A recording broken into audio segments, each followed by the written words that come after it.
requesting opportunity.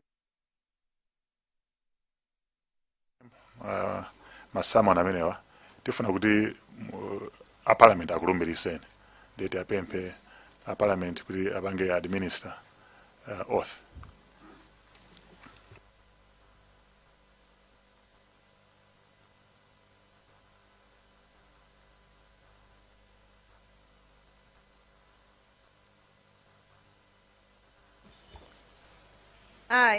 I, Wilson Chima, do solemnly swear by the Almighty God that the evidence I shall give shall be the truth, the whole truth, and nothing but the truth. So help me God.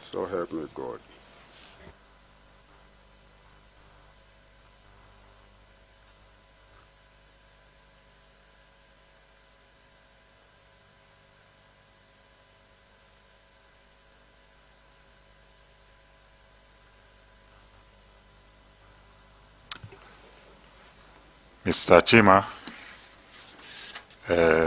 tutokoze cooperation yanu kuti mwalumbira, komanso tutokoze kuti mwanabwera kudzakhala nafe. Tikupemphani tsopano kuti mufotokoze ndandanda wa zimene mukuziwa. Bwalo ndi lanu tsopano.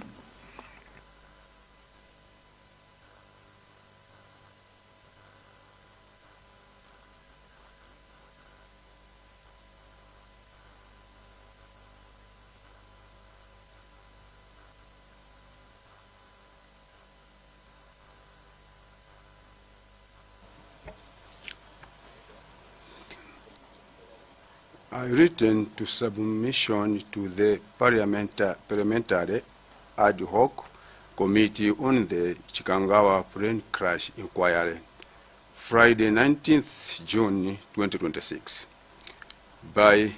made by Mr. Wilson Chima, head driver, office of the Vice President.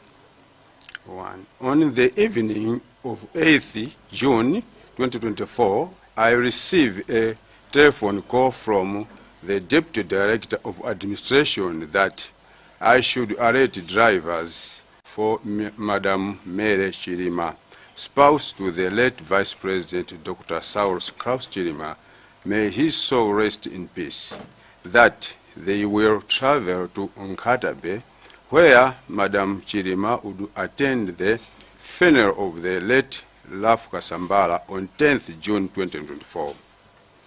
On the evening of 9th June, I received a telephone call again from the Deputy Director of Administration that I should arrange 2 convoys for the late Vice President because Madam Chirima was no longer traveling to Nkatabe, but the late Vice President would travel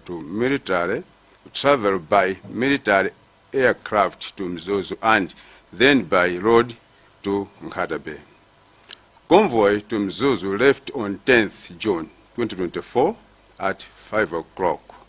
As the late Vice President was scheduled to depart the same morning by air, so that by then he would arrive in Mzuzu, the transport would be ready on the ground.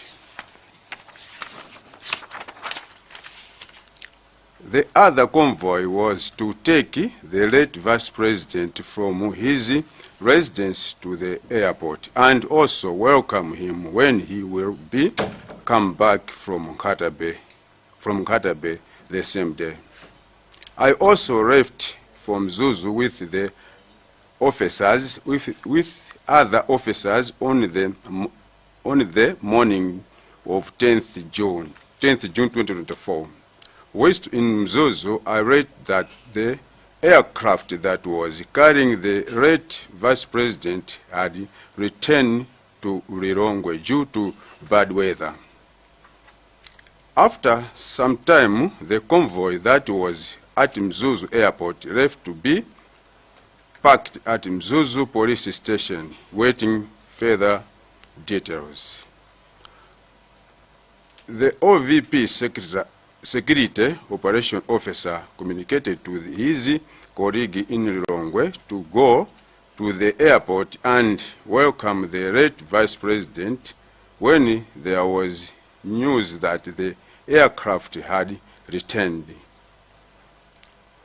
What happened in Lilongwe, I was not aware since I was in Mzuzu.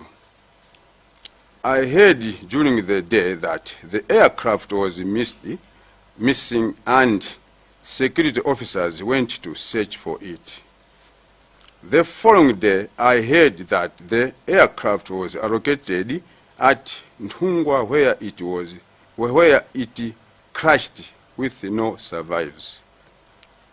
I returned to Lilongwe with the officers I had traveled with to Mzuzu, waiting further details from my bosses. So.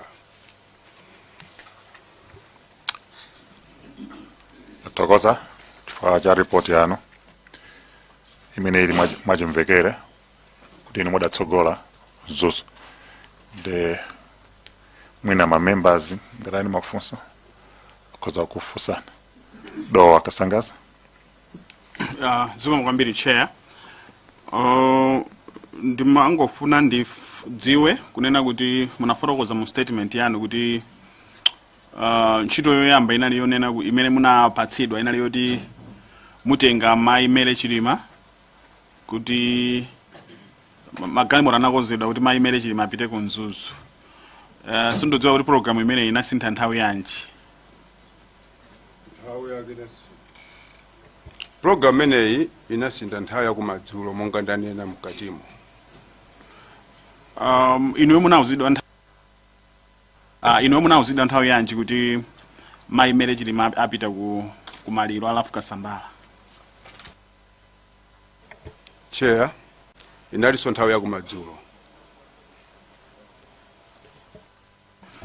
Ndiye muli ku Mzuzu mwafika ndi magalimoto amene amayenera atenge Vice President kupita ku Nkatabe. Uthenga onena kuti ndege yabwerera unakupezani nthawi yanji ndiponso anakuwuzani ndani kuti apapa ndege sibweranso kuno yabwerera. Chair, anandiuza ndi abwana anga administration kudzera ku security. Chair. Chair, mafusanga na mana. Ikulibira ngani yao ndia straightforward. Kuti report ikufotokoza ndanda wonse. Mwina mayango ena tinawo fanya maripota ene amene tinalandira ngale. Sindikuona chifukwa choti tikhale nawo nthawi yayitali. Ndikuthokoza kuti inu mukhala wayambirira kuti azanafika kamphindi kochepa chifukwa cha udindo umene munali nawo komanso kumene ntchito imene munagwira tsiku limene lili. So mwina muli mawu omalizira funa foso. Tathokoza kwambiri bambo Chima. Inuyo ngati driver amene mumatsogolera convoy imene imapita ku Mzuzu matiuza kuti munanyamuka nthawi ya 5 koloko. Mukumbuka kuti ku Mzuzu munafika nthawi yanji? Chair, ku Mzuzu nafika cha to 9 pa airport. Ngati nali to 9 ndeti tikuyembekeza kuti mwayenda pafupi 3.5 hours. Pamene ndinamvetsedwa ndi mboni zina kuti nthawi zambiri mumayenda 3 hours. Ndi choncho? Chair, ndizoona. Koma chifukwa cha monga tanena kuti kunali bad weather ndiye sinimathamanga. Mukati simumathamanga pakayendedwe ka convoy ikati kuthamanga pena kuti mumayenda speed yanji ndipo tsiku limene mukayerekeza mumayenda speed ya mtundu wanji? Chair, panthawi imene sinali pa convoy koma ndinali kumbuyo kwa convoy.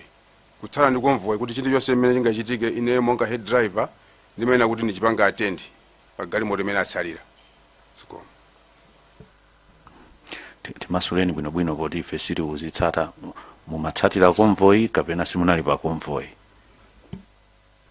Chair, ndimatsatira kumbuyo mine mwati masiyana munacho ni makilometers ambiri koma ndimayina ndizitsatira mbuyo cholinga kuti monga nanena kuti ngati galimoto ina yapanga puncture ndikhale kuti ine ndikuthandizira kuti zinthu zitheke nthawi yomweyo kuti chokepo. So mukufuna kutsimikizira ku komiti ino kuti tsiku limeneli simunali mmene mmayendera nthawi zonse kayendedwe kanu kanachepako speed yanu chifukwa cha mmene nyengo inali, mukutsimikiza choncho? Chair, nzoona. As chair mafunso anga nawo mwaziko mwambiri. Funso labwino kwambiri.